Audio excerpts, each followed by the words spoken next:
more breaking news coming in. Pope Francis, the religious head of about 1.3 billion Catholics across the world, as we were discussing, has passed away. He was 88 years of age. The Vatican is now in the midst of Novemdiales, which is 9 days of official mourning.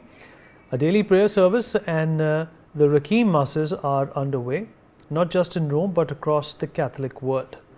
And according to the constitution of the Catholic Church, his funeral must take place between the 4th and the 6th day after his death. It will be led by a 91-year-old Cardinal, Giovanni Battista, who's the Dean of the College of Cardinals, and will be held in St. Peter's Square in Rome. Brian, my colleague, is with us on the broadcast to talk more about this. Brian, if you're there with us.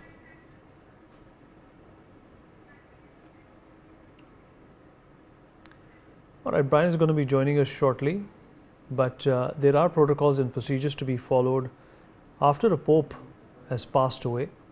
And those are images of the Prime Minister, who also put out a message on platform X saying how inspired and impressed the Prime Minister was when he met the Pope, and he also commended all his social work.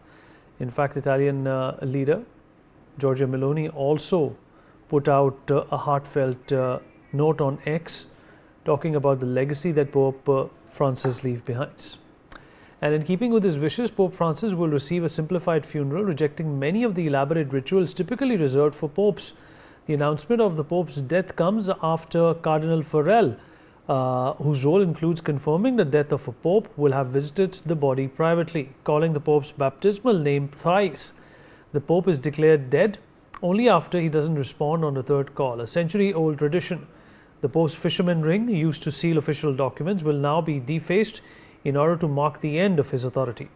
Before his funeral, the Pope's body will lie in state at St. Peter's Basilica, dressed in papal vestments. Pope Francis will be buried in a single wooden and zinc coffin in Santa Maria Maggiore, his favorite Roman basilica and the place he prayed before and after each overseas trip. This makes him the first pope in a century to be buried outside the Vatican grottos.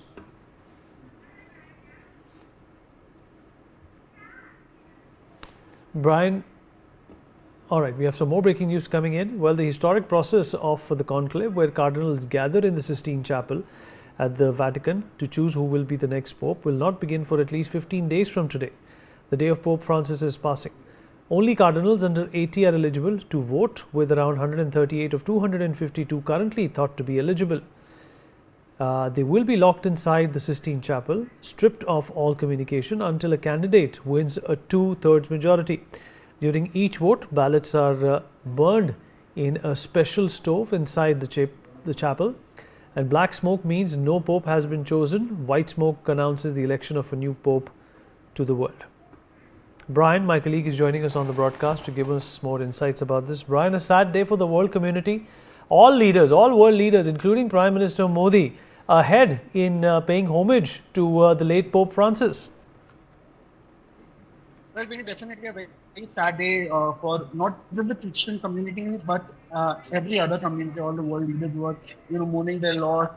J.D. Vance was one of the biggest leaders, big leaders to meet him for the very last time. That happened yesterday itself, and definitely the Prime Minister himself of India, mourned the loss also that happened. Even posted pictures with him, and clearly also this becomes very heartbreaking, a shocker rather. That was even announced by the Domus Sanctity Martin of Vatican City. He was 88 years old. And the announcement was also made by the Cardinal Kevin Farrell, who is the Camerengo via Vatican News. Very importantly, also now the next step will also be the Catholic Church after this will begin a traditional process to elect his successor, which is known as the Papal Conclave. Now, very importantly, there will be a period of mourning, a 9-day mourning period, which is called Novemdiales. Also, will be happening following the Pope's demise, and during this time also there will be special masses that will be held. Tributes would be paid, and even very importantly, the Cardinal Kevin Farrell, also who is also the Camerlengo, also will see the transition period.